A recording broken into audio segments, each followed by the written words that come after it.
चला पटापट.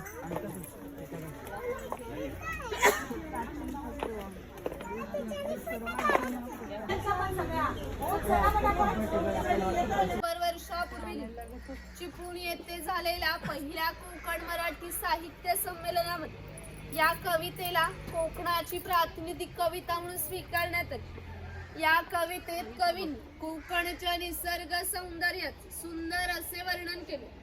या कवितेमध्ये नंदनवन हा शब्द आलाय. या नंदनवन शब्दाचा अर्थ आहे स्वर्गातील इंद्राची बाग. ती जितकी सुंदर आहे तितके आपले कोकणही सुंदर आहे.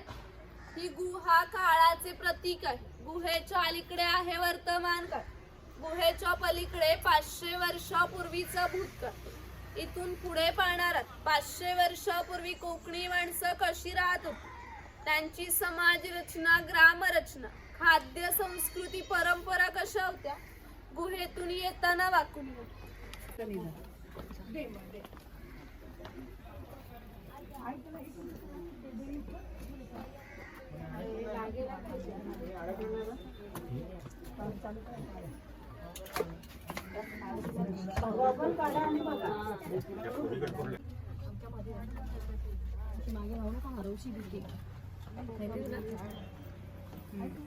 कोकमचं झाड आहे. याच्या फळांपासून कोकम सरबत व कोकम आगळ तयार केली जाते.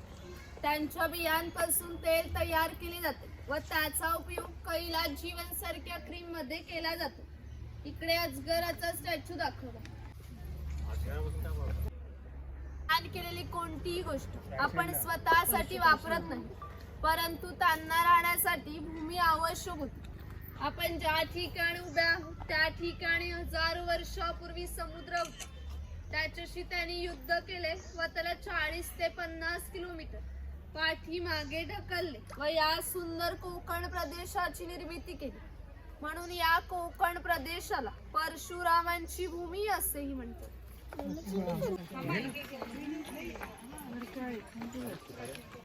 इकडे गाव शिखर दाखवले.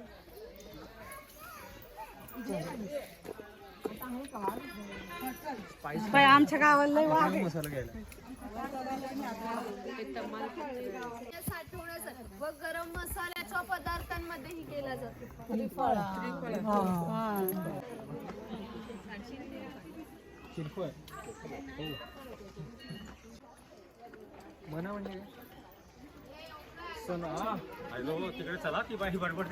पूर्वी धार्मिक संस्था गाव नियंत्रित करत असत.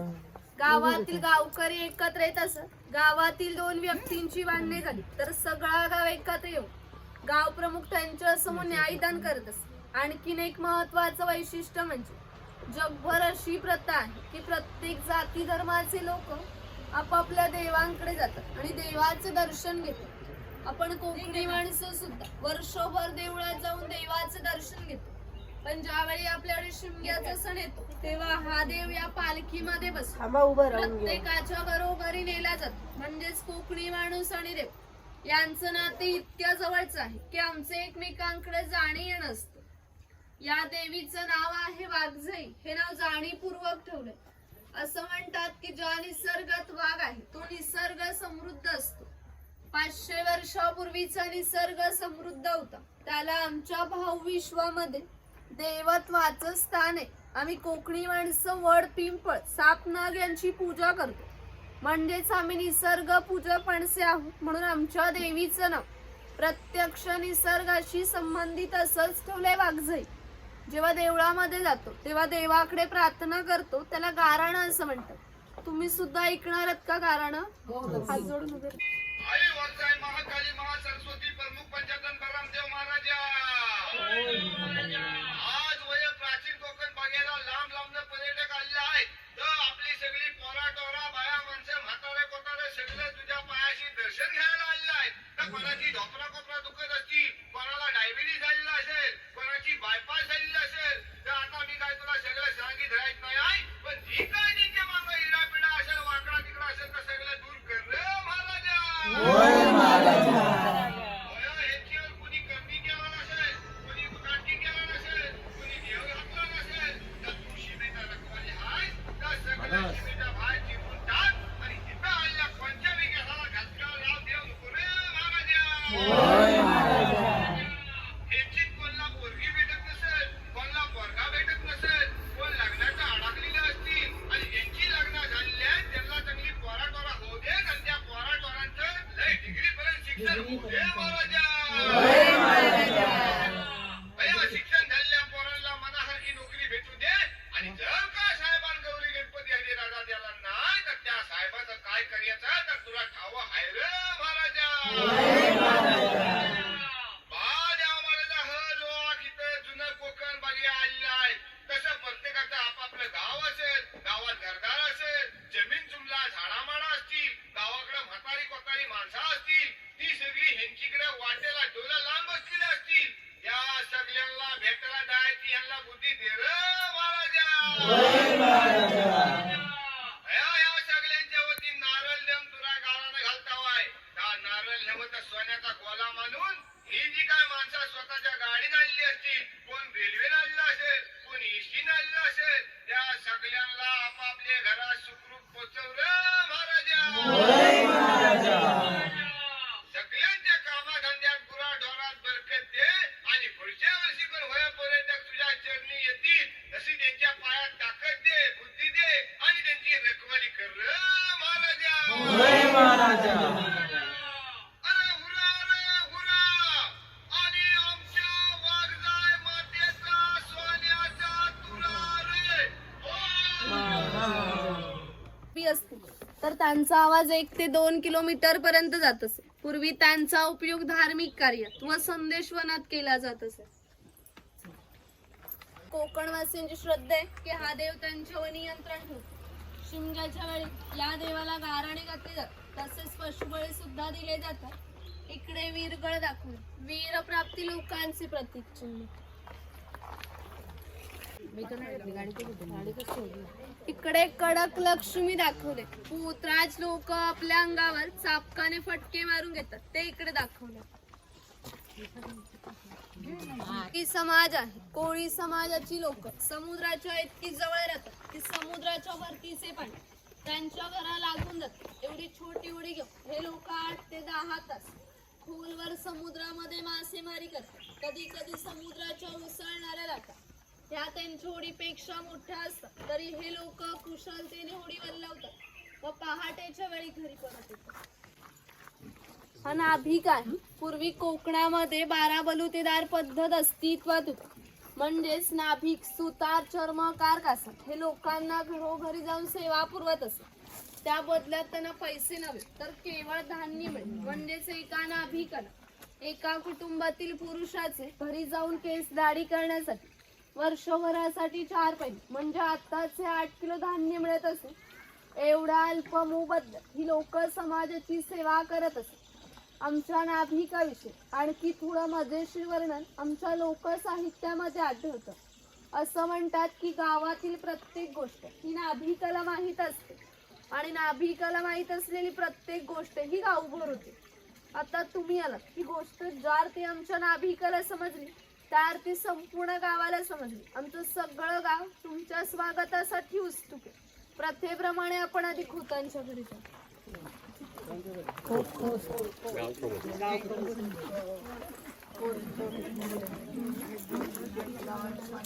सारी पाठ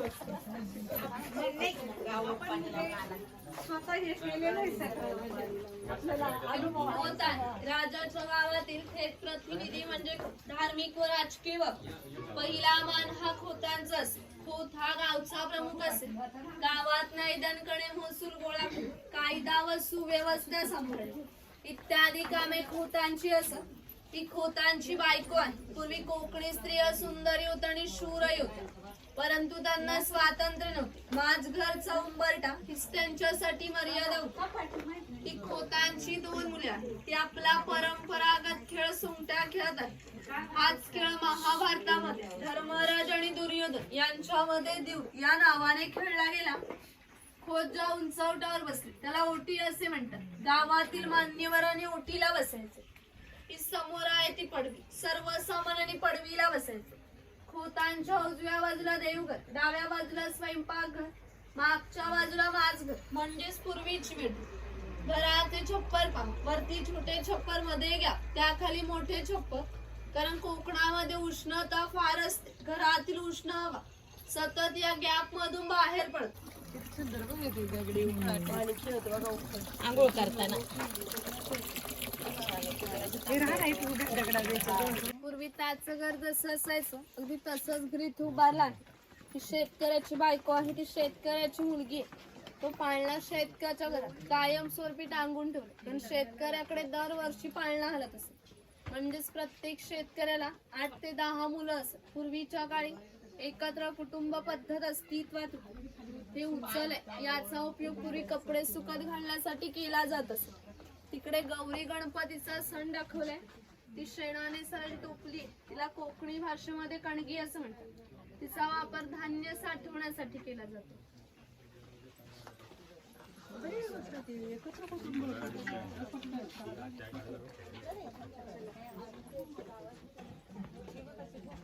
गणपतीचे दिवस आले की लाल मातीचे गणपती तयार करणे. उन्हाळा आला की मातीची मडकी बनवून देण्याचं काम हा कुंभार करत असतो. हे जे सफेद रंगाचं मडकं आहे ते माडी काढण्याचं मडकं. कोकणामध्ये नारळाची झाडं मोठ्या प्रमाणात आहेत. त्याला नारळ येण्यापूर्वी पोळ येते, तिला आडवा काप दिला जातो. बाजूने विशिष्ट झाडपाला लावला जातो. गावातील महिलांना लागणारे दागिने व विविध देवदेवतांना लागणारे दागिने हा सोनार बनवून देतात. यांच्या अप्रतिम कला कुसरीमुळे यांच्या दागिन्यांना जगभर मागणी होती. शिमगानवरात्र अन्य वेळी ग्रामदेवतेला दागिने घालण्याचा मान हा सोनाराचा असे. या कोकणातील बंदरांना 5000 वर्षापूर्वीचा इतिहास आहे.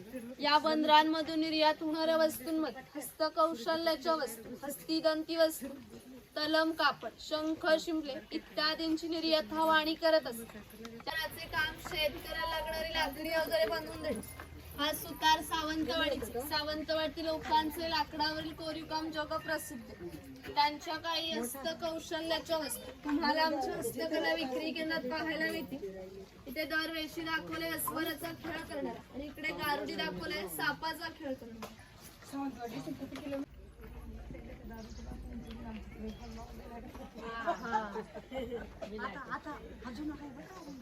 हा तेली आहे, हा तेलाचा घाडा आहे.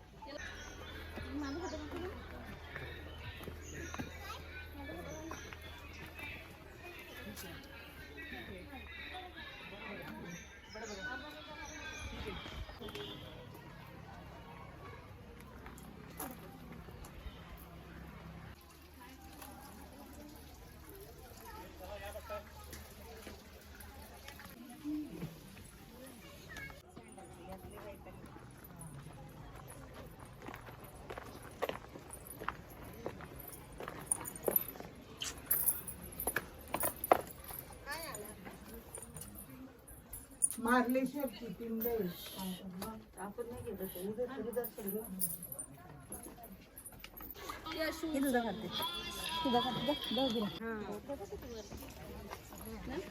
कात तयार केला जो पानामध्ये काताचं झाड हातील खुराचे छोटे तुकडे केले जातात. पहिल्या 4 मडक्यांमध्ये पाण्यासोबत उकळवले जातात आणि जो लाल रंगाचा पाक तयार होतो तो 5व्या मडक्यामध्ये विशिष्ट तापमानामध्ये उकळवला जातो. तो पाक सावलीमध्ये सुकत घालून त्याच्या वड्या पाडल्या जातात. म्हणजेच कातवण्याच्या प्रक्रियेला 3 ते 4 महिने लागतात. ती माचाण आहे. पूर्वी अशा माचाणांचा उपयोग शिकारीसाठी केला जात असे. जाणार असला तर चप्पल काढून 3 जण जाऊ शकता. इकडे मुखवटे घालून फोटो काढणार असला तर काढू शकता. पुढे शॉप आहे, शॉप मधून पुढे शंख प्रदर्शन वरती जाऊ शकतो.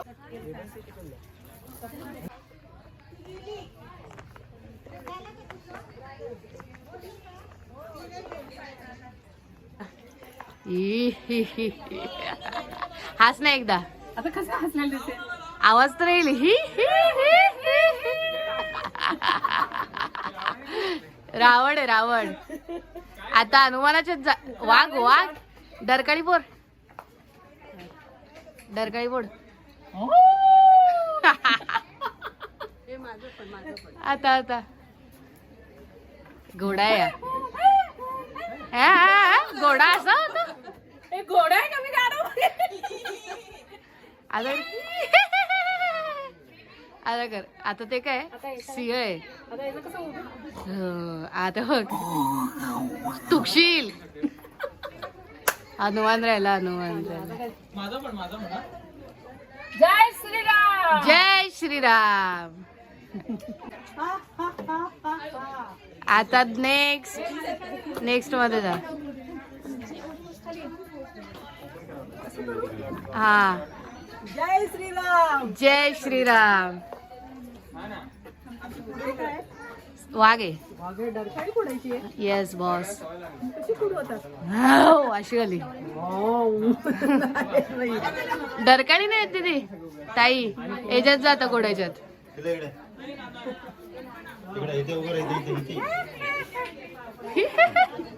अशी असते ती. आता डरकाळी सिंहाची. बाई सिंहा मागे हा चेहरा लपलेला आहे.